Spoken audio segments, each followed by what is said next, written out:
Gather round. It's time for your Real Estate Chalk Talk with the Hittner Group. Listen closely as your coaches discuss the culture, the economy, and the political scene, and how it affects your home and your real estate investments. Real Estate Chalk Talk is where you learn the science of buying and selling real estate and the art of living in your home. Your education begins in 5, 4, 3, 2, 1. Hey there, welcome to the program. This is your Real Estate Chalk Talk with the Hittner Group, HITTNERgroup.com. That's the big website to go to, 612-627-8000. That's 612-627-8000. Give us a ring-a-ling-a-ling. We'd be happy to have a chat with you about your real estate needs, and that first conversation is with no cost and absolutely no obligation. Merry Christmas. Merry Christmas to you. Happy New Year. Last show of the big year. Yep. Coming up into 2024. I love this kind of year. There, every email that comes in, it's all the prognostication about what's going to happen in 24, marketing plans for 24. You know, the new bright shiny objects. Yep. That people are trying to sell. Yeah, you blow off the same thing as we discuss all the time. It's the same thing, just maybe with a different color font and highlight a different area, but it's the same stuff. Right. Repackage, retread, and then, put a new bow on it. But it is always interesting to come to the end of the year and kind of reflect back on this year, and then, which we'll do in this show, and then just kind of forecast forward. We have so much data and information that I think we'll hit today on just what people are saying to give perspective to people. So I think people are wondering, but the people I'm talking to, they are wondering what's going to happen this next year. I mean, they're concerned because they know that the last 6 months have been pretty much flat to no go. And the people who are moving or making a move are doing so because of need, because they have to. Yep. And some people want to, and they're looking forward to it. There's a lot of pent-up demand, but there's stuff holding them back. And what do you think holds them back? Because I don't think it's interest rates well, I think still it is. Interest rates to a degree, but what you think? Or you think that's it? I do. I think it's inventory. I don't. I think most of the it's a chicken and egg. Right. One causes the other. When you have people locked into a 3.5% or 4.5% interest rate, and they're looking at a 7.5% or a 7% interest rate, that prevents them from putting their house on the market to move forward into the new build and the new construction or whatnot. Well, that's your inventory problem. That's it. And then you've got people in my age bracket who are maybe looking to downsize, get into a one-level something, and they're looking at the interest rates on that. If they're going to carry a mortgage, half of them are going to pay cash. But nevertheless, they're still looking at that. Now there's an inventory shortage there, prevents them from moving. That prevents their two-story house from coming on the market. So all of that just kind of compounds itself. This will be the first year it's reported that new construction will sell more new construction units than existing units. In anticipated or in 2023? It was very close in 23. It might have been even over in 23. They expect that it will be over in 24. That there'll be more new construction sold than existing units. Huh. So that's... Does that surprise you? Yeah. Yeah, me too. Yeah, very much so, because new construction is so expensive. So then either people are compromising in what they're buying a smaller house than they wanted to, or something like that. But it's what's available. And let's face it, they got some pretty good incentives. Right. And a builder, especially the nationals, they've got deep pockets. They've got capital, access to capital. They've got a lot of opportunities to offer incentives that an existing home does: free basement finishes, appliance package upgrades, drapes, carpet upgrades, all of that kind of stuff. That is a good incentive for people to get in. And today's buyer, and this is a caution to if you're thinking of selling your house, today's buyer does not want a fixer-upper. They don't want to buy someone else's problems. And You don't think so? no, there's a few. Boy, there's always a few. Our renovation business for Loan Oh, I'm Depot sure. is actually up dramatically I'm sure because it the is. But inventory what is that low. percentage of your whole business? Boy, What percentage is it? only probably 10, 12%. Exactly. Yeah, but You that's up over, from where it was, because we see it that when the home isn't what they want it to be, because there's not enough inventory on the market, people are using the renovation loan to then make it become their own home. So I think it's a great good loan. Great loan. It's a great loan. But the thing of it is that product, that house, Yeah. is sought by investors, by landlords, by do-it-yourselfers, tradesmen. Yeah. There's so many people after that tiny segment of the market, and it's been that way for a long time. So that market is pretty much bled out. Now you look at the rest of the market, the real market, where 90% of your buyers live. Yeah. And they're professionals, they're working, they're raising their family. They don't have time to do all that.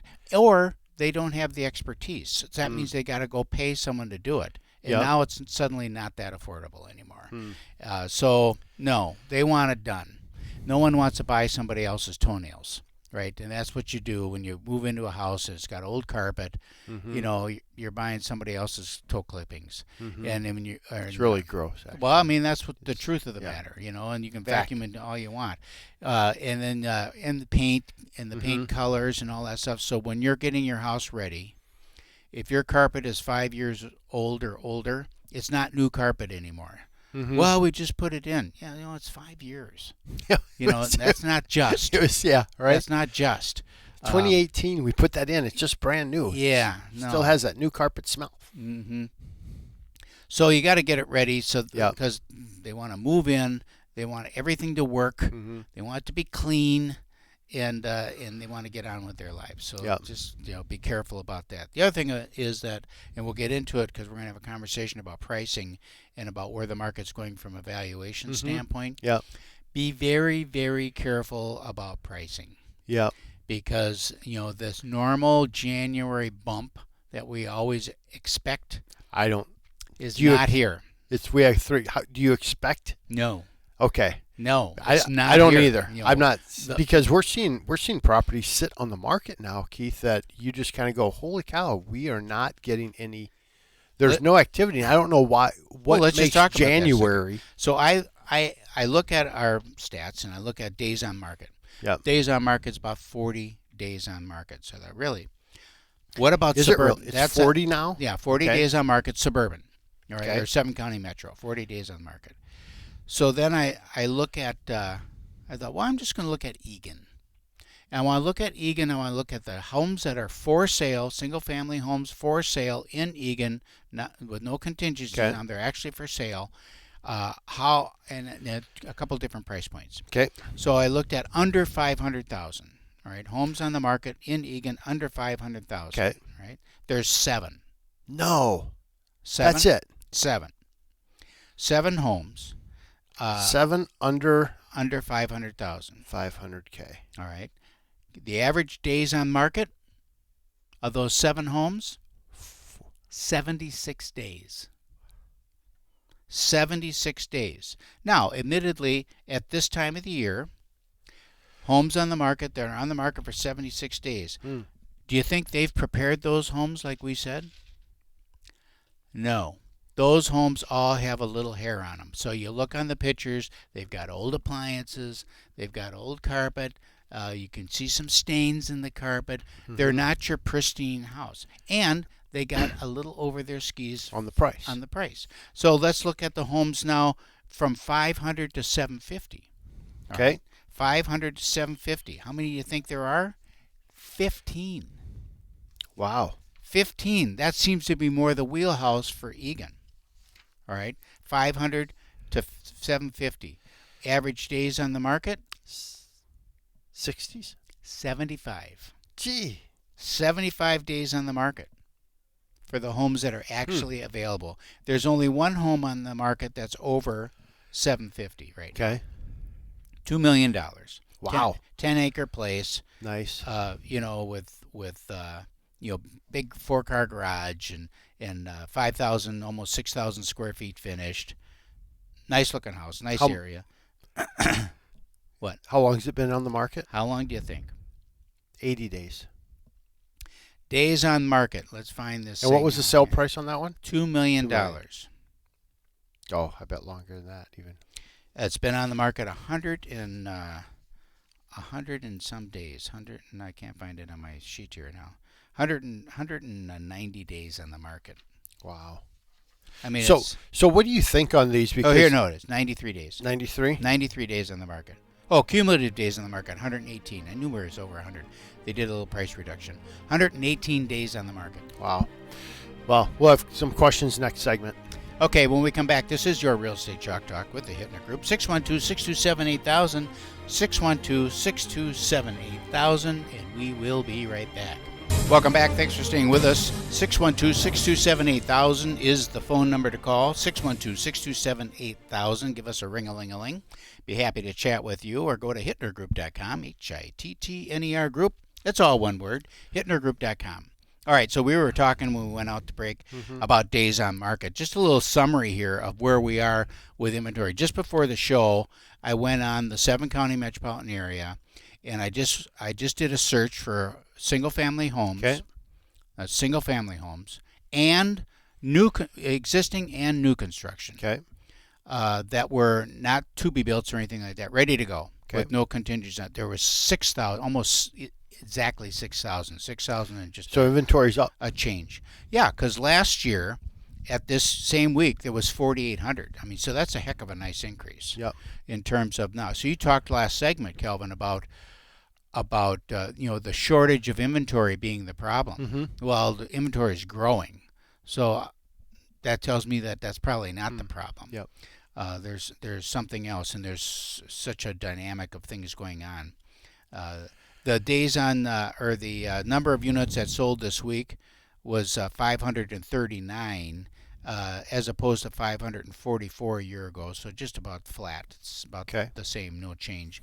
What's significant, and this goes to the inventory, the ratio of the number of pending sales, in other words, properties that are sold waiting to close, and the number that are for sale. There's twice as many homes for sale as there are waiting to close. And why is that important? Well, because a year ago it was the other way around. Was it really? Yeah. Boy, you wouldn't think that. Yeah. Okay. So actually 2 years ago. Last year it was a little bit better, but not quite like this. 2 years ago it was just completely upside down. There was twice as many. So what's the average days on market in the 7-county metro? Does that also help increase inventory because homes are just sitting longer? Right. Yeah, right. Because more homes keep coming on, they're taking longer to go off, Yep. so the inventory just slowly builds. Okay. So the longer they are in the market, then you've got your absorption rate is Yep. what it is. So how many months of inventory do you have on the market? And right now we're over 2 months of inventory. Okay. Which is up quite a bit, actually. Yeah, oh yeah. So Yeah, for a while we were running at about 15 days. that's crazy, of isn't it? inventory, back in the day. So then we talk about the forecast and what people are saying. And so I was reading a podcast this morning, and they had some forecasting on there from a number of sources. Yeah, I've got it up in front of me right here as I well. thought it was so interesting. I just got to bring it up on me. The sources were Fannie Mae, Goldman Sachs, Realtor.com, Redfin, National Association of Realtors, Zillow, Ivy Zellman, and Ryan Sherhunt. There you go. So what does Fannie Mae say? So Fannie Mae, first of all, home price forecast. Yep. We have a bipolar market right now, I Yep. call it. Because you've got it's all over the place. Realtor.com says that home values are going to go down Yep. almost 2%, Yep. 1.7%. Right. And then Fannie Mae says that home values are going to go up 2.4. 2.4%. Right. That's a 5% swing. Mm-hmm.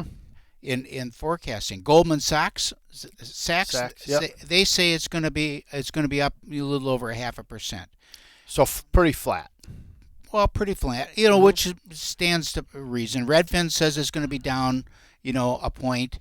National Association of Realtors says it's going to be up a point. Zillow says it's going to be flat. I think they're all wrong, and this is why I believe that. This is the dynamics that I see coming in to 2024. Maybe I'm full of baloney, but I don't think so.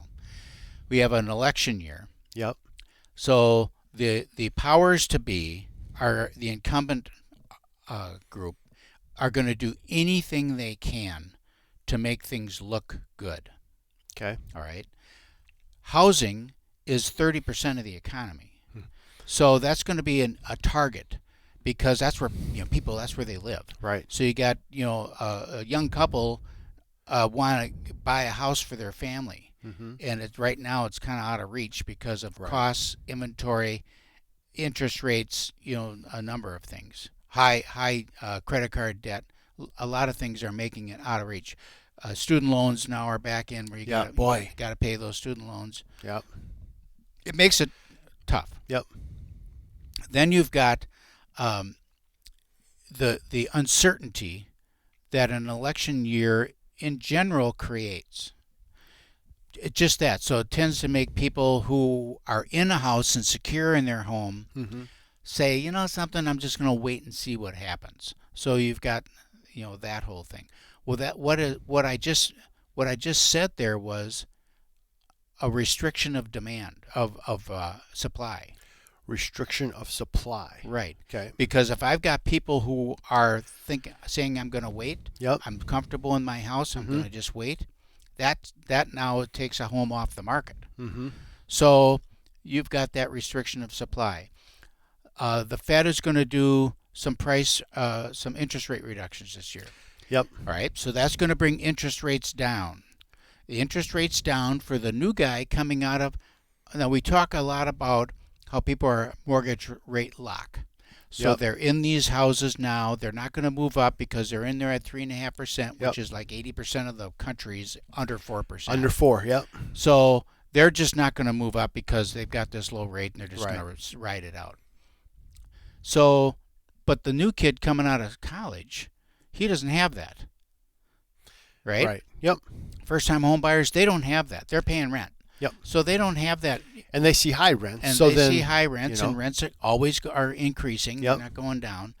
So they're saying, well, I'm going to buy a house. All right. So when rates come down, now more people can afford to buy that first house. Right. That means increased demand.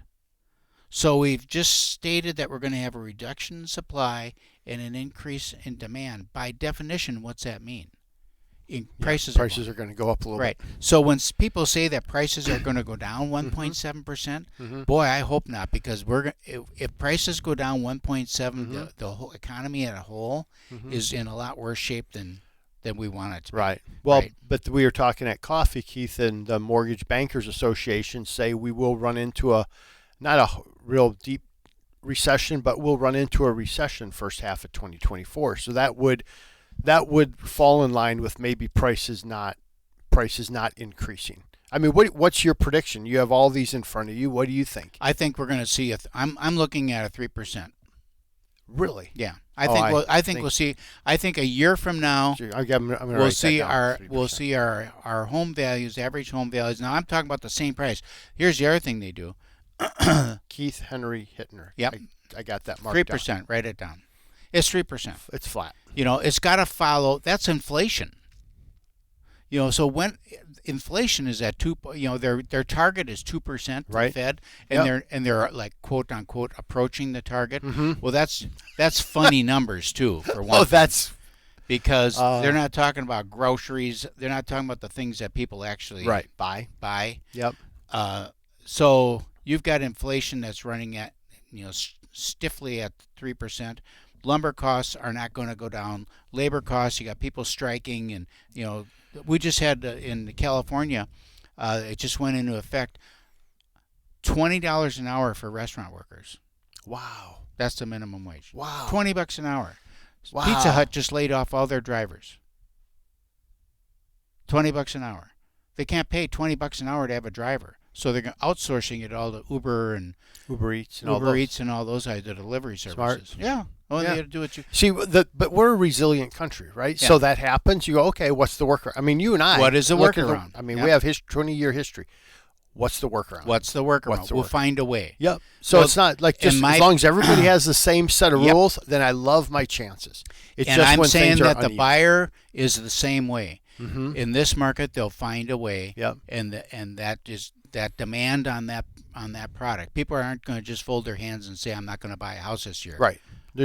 So we have to be strategic, thoughtful. How do we structure? How do we build things for people To help them. to help them get in and get settled? Right. You know. So your prediction is 3%. My prediction would be that we'll be flat. Oh God. We'll see under a 1%. There's no under way. 1% Oh, appreciation. you. By the end of the year, 12 months from now. Uncle Joe gets back in office, run this country really well again. and- Oh yeah, you know.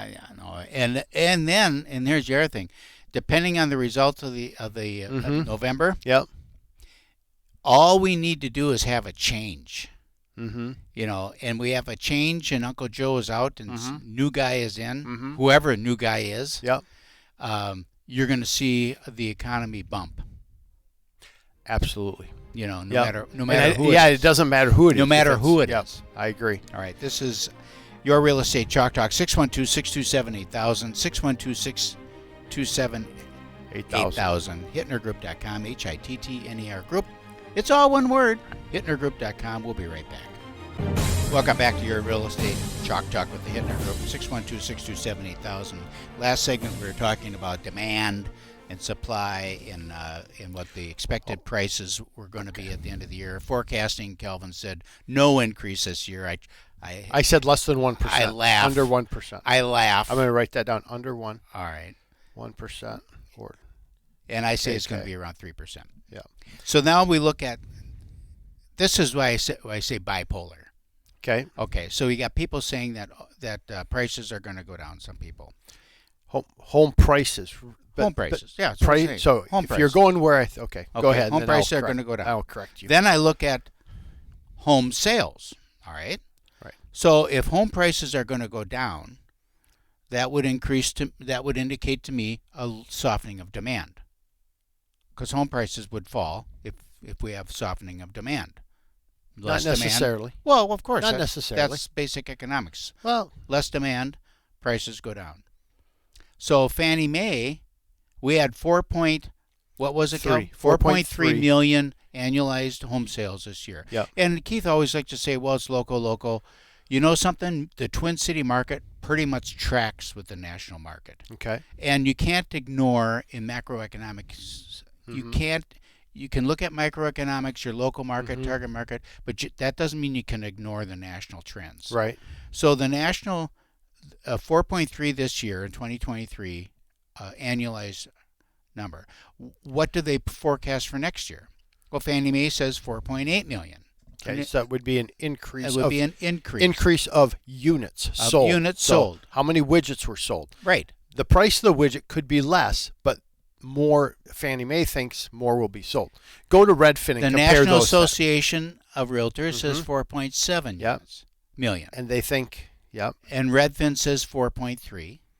Yep. So And then- Redfin is saying it's flat. They say it's flat with a 1% decrease in home prices. So the Right. price went down, but the number of sales remained Flat. the same. Yeah. Yeah. So my thought is when you have increasing units, that's an indicator of increased demand, and you're going to have some competition there for that resulting from that increased demand, more units flowing through, because they're not making more. You know what I'm saying? Right. There isn't suddenly more. Right. That means that more demand for the same number of units, because the inventory is relatively flat. Mm-hmm. That's going to, just by definition, make prices go up a little. Little. You maybe. know, a little. Yeah, but Zillow's down 3.7. Goldman Sachs 3.8. What is Realtor.com 4%. So there's only three. So it's funny. It's exactly split. There's three that say it will be More? higher or the same or higher, and then three that are lower, and Zillow's significantly under. You know. But what does Zillow know about anything? I mean, everyone refers to Zillow. They don't know how to take your realtor's money. They know how to do that, and they know how to get stuff up on the website.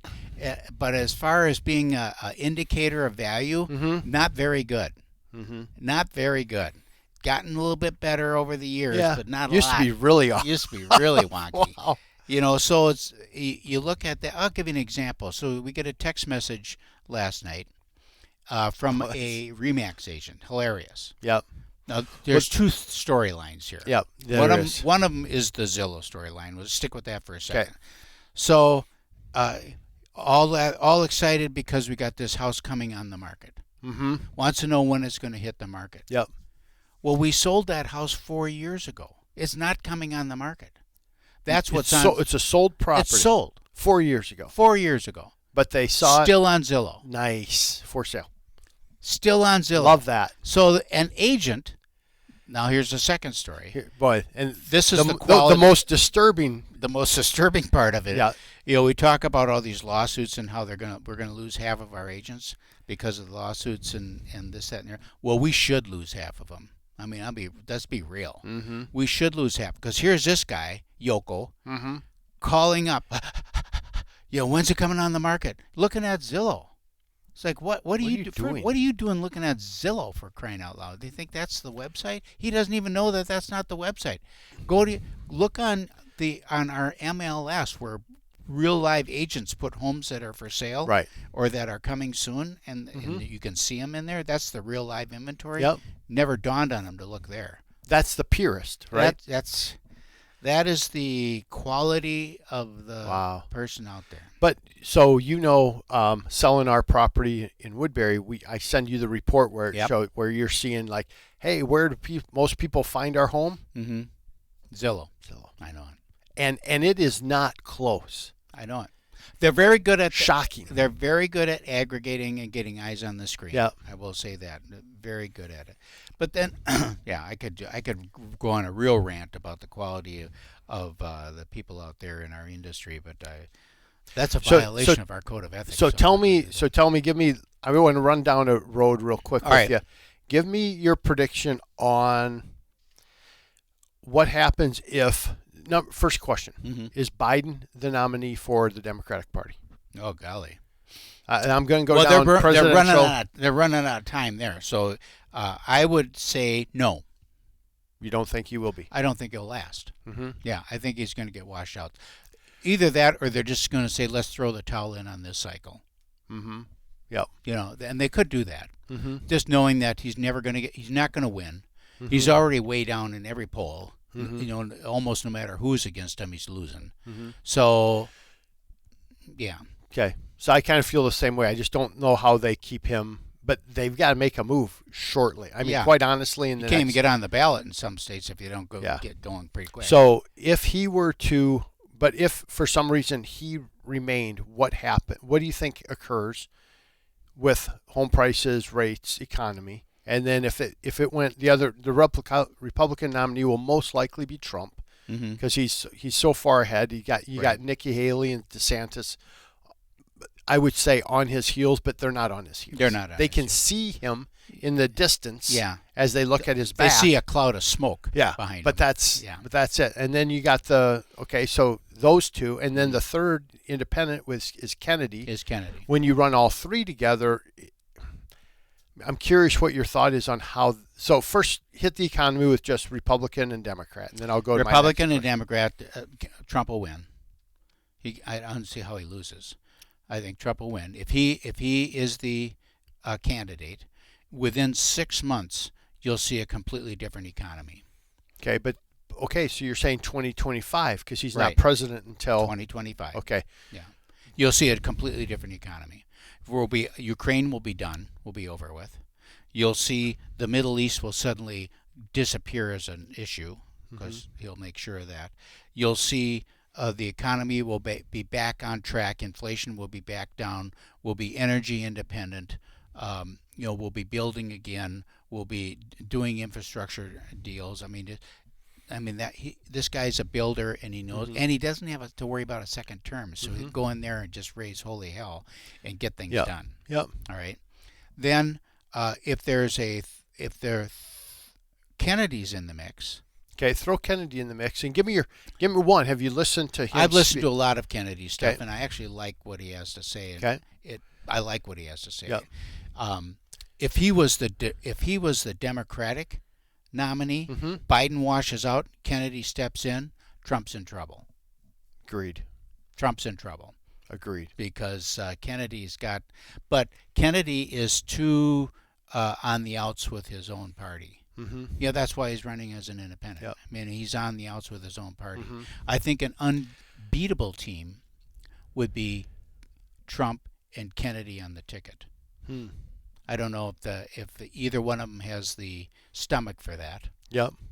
Right. Let's right. just say, but I think that would be a ticket that, first of all, you got a vice president who, if Trump gets assassinated or drops of a heart attack or something like that, you've got someone that can actually do the job. Right. But right now, if something we pray nothing happens to Biden, because the alternative is scary. Yep. I mean, let's be real. Yeah. I see the economy bounces with Trump, with Kennedy, not with Biden. With Biden, I think we go into a freaking depression because people are like, I can't believe this. Yeah. And there's no I shouldn't say that there's no legit way that he can win, but it would be really suspect again. Yes, it would. And I think the country's done with things being suspect. I think so too. Especially when you look at like Elon Musk and all these that took over Twitter. Everything that's been revealed, there's no stomach for that, and I think it would create, quite honestly, a revolt in this country. And the mainstream media is doing its best to ignore what's been revealed, by talking about, social media, bright anything. shiny objects, anything other than. Yep. But yeah. Be interesting. So we got to come back into the market here. I got a good newsletter I get from Loan Depot, and I'm going through it, and it just highlights the schizophrenic market that we're talking about. In your own article, Calvin, that you send me, your own group of articles that contradict one another. I got to know why that is. I'm going to ask you that question when we come back. That's break. great. I'm going to review that now. Yes. Your Real Estate Chalk Talk with the Hittner Group, brought to you by the Hittner Group, 612-627-8000. We will be right back. You understand what I'm saying? Hey, welcome back. Thanks for staying with us. This is Your Real Estate Chalk Talk, 612-627-8000. Calvin Kamick, the money man, is here. He's going to explain to me the contradiction in the newsletter that he sent me, where we've got stories that seem to contradict one another. Just giving you an overview of what's in the market right now. Yeah, so we got existing home sales and a 5-month skid. All right, so existing home sales are flat now. Nope, they've ended their skid, which would mean that they're increasing. Okay, I don't know if it said increasing, just they're no longer declining. So we said in our last segment, we said it was 4.3.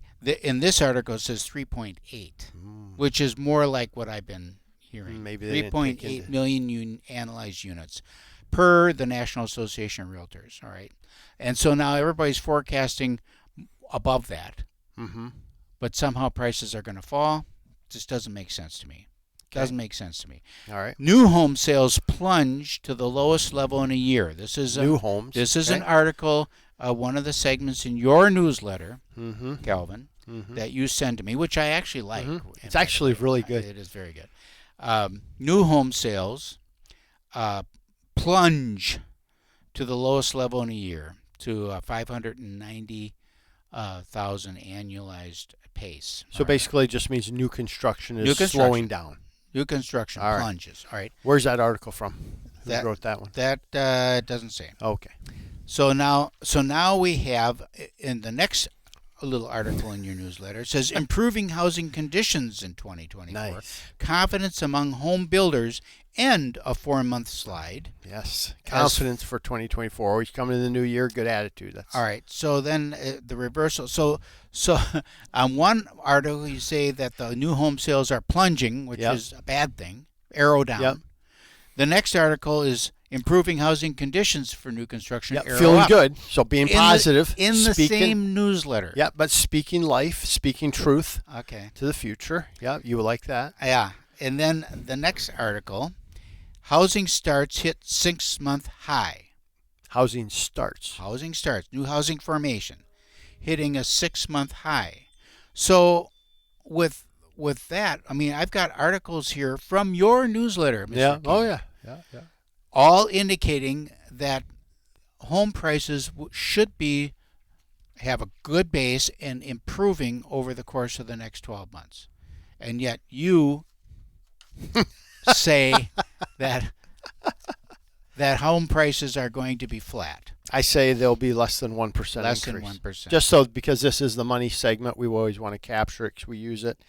You predict a 3% increase in pricing, but Yep. I think we'll be less than 1%. I think that we're going to see the first quarter be flat. I think we've already seen our increase, which is none, because the home prices have been flat for 3 months already.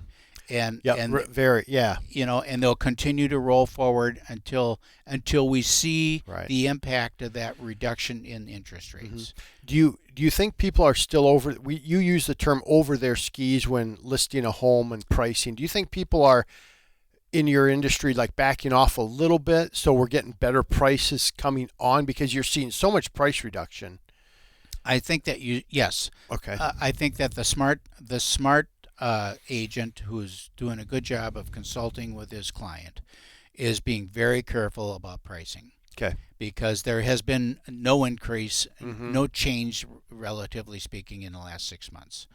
So whatever it was 6 months ago, that's what it is today. Okay. With no bump. And then we see that we've got days on market increasing, which we pointed out in the second segment or the first segment, where we got homes that are 70 some days on the market now. 80, 90 days on the market.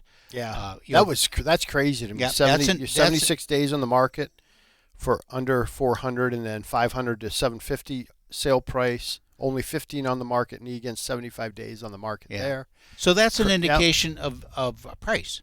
Yep. Because it's over 2 months, Keith. I know that sounds weird. Because you know why? You look at the pendant sales, the ones that have sold, their days on the market are 40.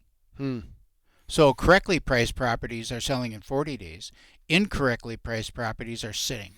Yeah, interesting. Or it could be not price. It could be condition. Yep. So you got a correctly priced property in poor condition. It's all perception of the buyer. So the buyer's looking at that, and their perception is, well, this thing is, for this amount of money, it should have new carpet, fresh paint, new appliances. You know what I mean? Updated bath fixtures, maybe some light fixtures that aren't 30 years old. Yep. That's the expectation. At a lower price, they'll be more forgiving with that stuff. But when you're pricing it as if it was all fixed up, but it isn't, it's going to sit there.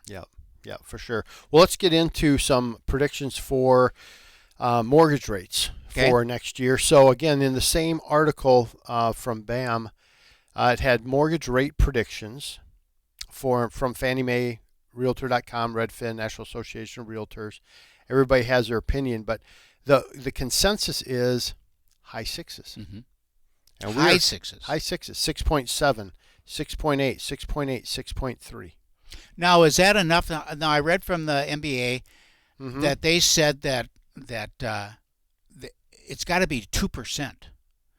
That if we see a 2% drop, then you're going to really see some refis kick in. And some one point, you're right on the border of saving a point. So if you were like this week though, I locked somebody at 6 1/8. Now that's them paying a point, one discount. So, but with what we can give, and so we're at 6 1/8. That's pretty attractive. Yeah. It's like, wow, okay, that feels better. That feels right. Good. Yep.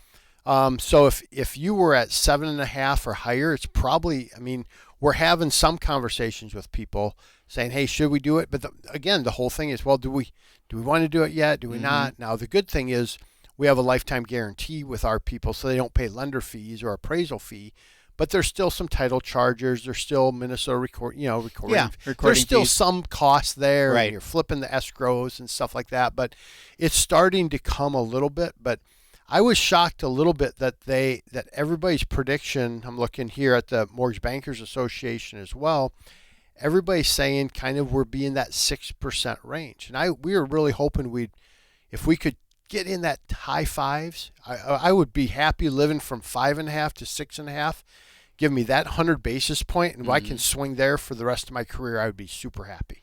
But let me ask you this. you know, What's your thought about this?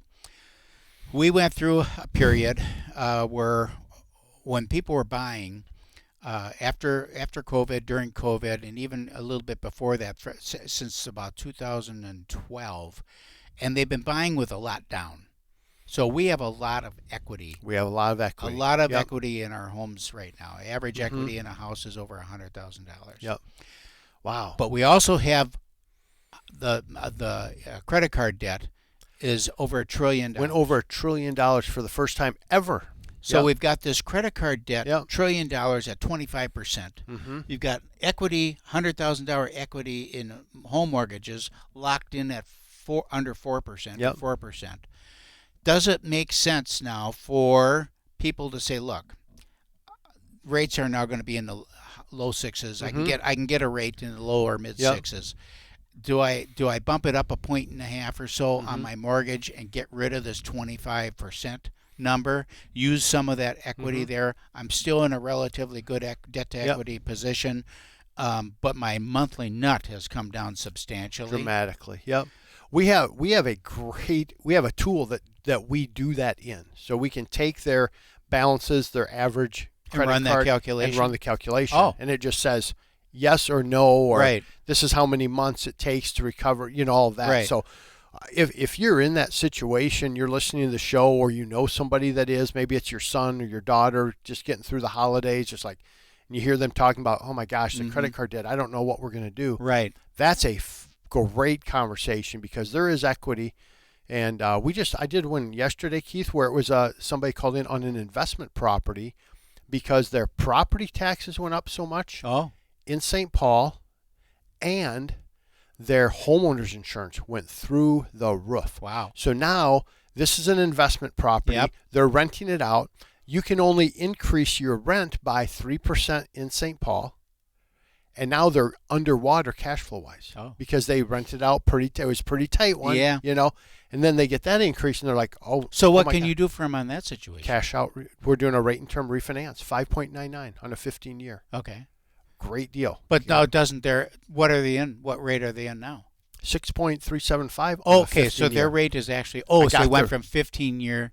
No, they were in a 15-year at 6.375. Now I can get them a 15-year for 5.99. Oh. So I'm like, hey, this is okay. Yep. This is okay. Oh, and by the way, no lender fees, no appraisal fee. Let's rock and roll.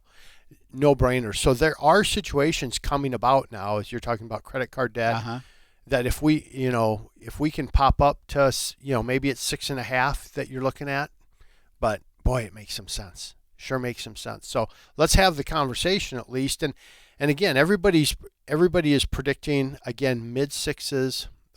We were hoping to hit high fives, but if we're mid sixes next year and we just kind of stayed there, people are getting a little bit more used to. And now we at least, even though it was bad, we're like, hey, at least we're not at 8 anymore. Yeah. So we had that. But give me a call, 651-231-2500. Again, 651-231-2500. Love to have the conversation. That's where everything starts. Got some great shows coming up in the January. This is your Real Estate Chalk Talk, last show of the year. We'll see you next year.